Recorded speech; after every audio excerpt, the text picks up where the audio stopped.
Hello and welcome to Big Ol Games unboxing video of the Star Wars Armada Victory Class Star Destroyer expansion, the first in the Wave 1 expansions.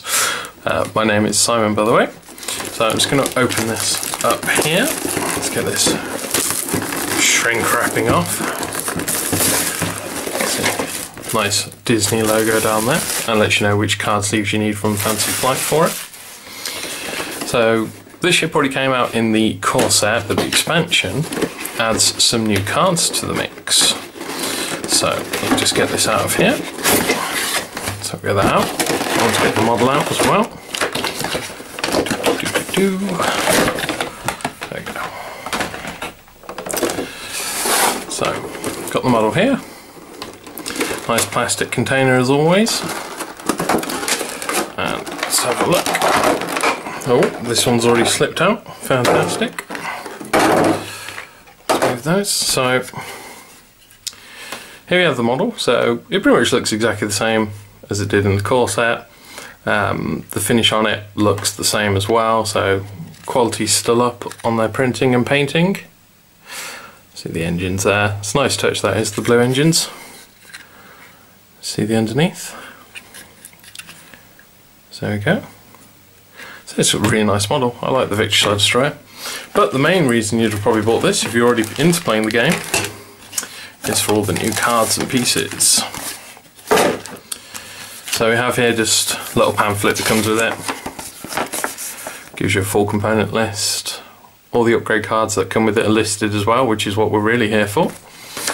And then just the credits and designer notes. So as always, you get a flight stand in there, 3 command dials, which is the maximum needed for the Victory Star Destroyer. And yeah, here we go. So it's a fancy flight game, so there are tokens galore. I'll start with this one. So you have the ship token here for both versions, so it's double-sided. One of the command dials, the defense tokens that you need. And then we also have the remainder of the command dials, the ship shield tokens, shield dials, and one of each of the command tokens, and the number 4.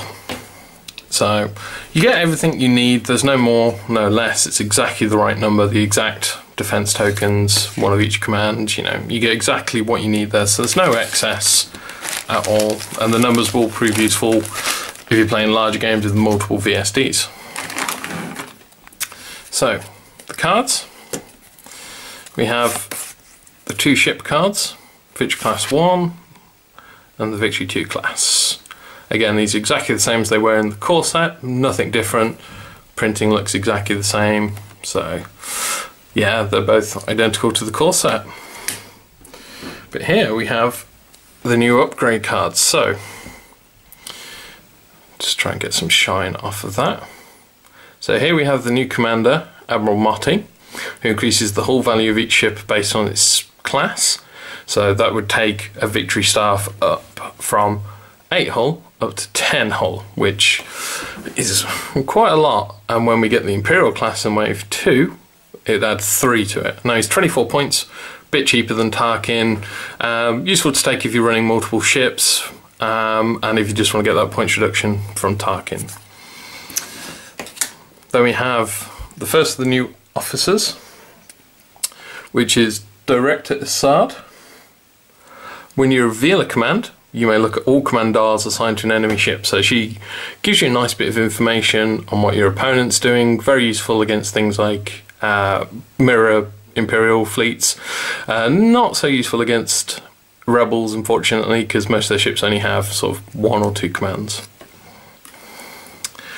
Intel officer, assuming it's short for intelligence. While attacking, after you roll your attack pool, you can exhaust the card to choose 1 defense token on that ship, and if that token is spent, discard it. So absolutely brutal against your opponent's ship, because if they want to use those defense tokens, they're going to be losing them for the rest of the game. Absolutely devastating in opening turns. Next officer we have is the Defense Liaison. We saw him in the core set and just lets you spend a token to switch your dial to navigate or repair. Very abusable with Tarkin. We now have the new Veteran Captain. When you reveal a command, you may discard this card to gain a command token of your choice.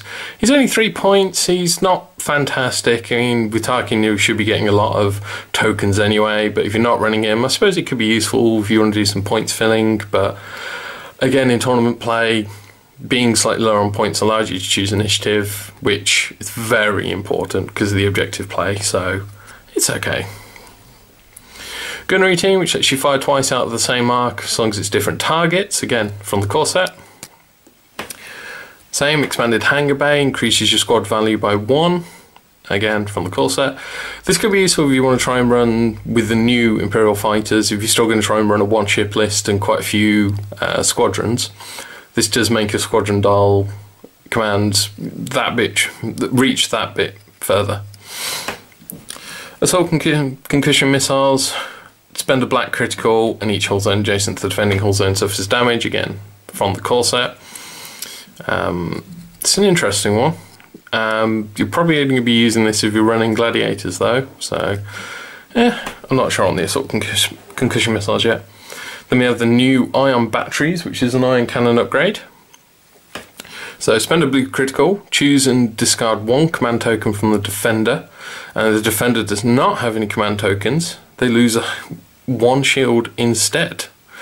So it's quite a nice card, it's only 5 points. And yeah, I mean, being able to remove command tokens from the defender is useful, especially if you can sort of see they're gearing up for a repair action or squadron activation and they've got tokens waiting for it. You can sort of hamper what they've been planning for that turn. Overload Pulse from the core set, again 8 points. This one is a bit hit or miss, but spend a blue critical to exhaust all of the defender's defense tokens. So Overload Pulse is absolutely devastating, especially against single ship lists. But it is a bit hit or miss whether you can get the effect off, and you do need some other firepower coming in to be able to utilise the fact that you've exhausted their tokens for that turn. We have the new XX9 turbo lasers in the turbo laser upgrade slot. For 5 points, critical effect, the first 2 damage cards, 2, doubt the defender by this attacker, doubt face up. That is absolutely brutal for 5 points. That is fantastic, and I don't think I'll leave home without it. Then we have the new titles. We have the Corruptor. So when you do the squadron command, the speed of each squadron with bomber you activate is increased by 1. So this will help get your TIE bombers into range much faster, although they're quite speedy anyway, but we'll be looking at those when I go through the Imperial Fighter squadron pack later. And then we have Warlord, which allows you, whilst attacking, to change 1 die face with an action icon to a damage icon. So good if you're rolling a lot of blue dice or red dice, lets you get that extra bit of damage, especially if you've used something like Overload Pulse and you just don't need the accuracy anymore. And again, it's only 8 points, so it's not a terrible title at all. I think it could be used quite well. So yeah, that is everything you get in the Victory Star Destroyer expansion pack. A lot of it's duplicated from the core set, but you do get some new upgrade cards in there, which is very useful. And again, if you want to run a dual list, I definitely recommend getting this one. So remember, everything you've seen here can be ordered from bigorbitcards.co.uk, all individually. You can trade and sell cards in there, and join me later when I do more reviews of Wave 1.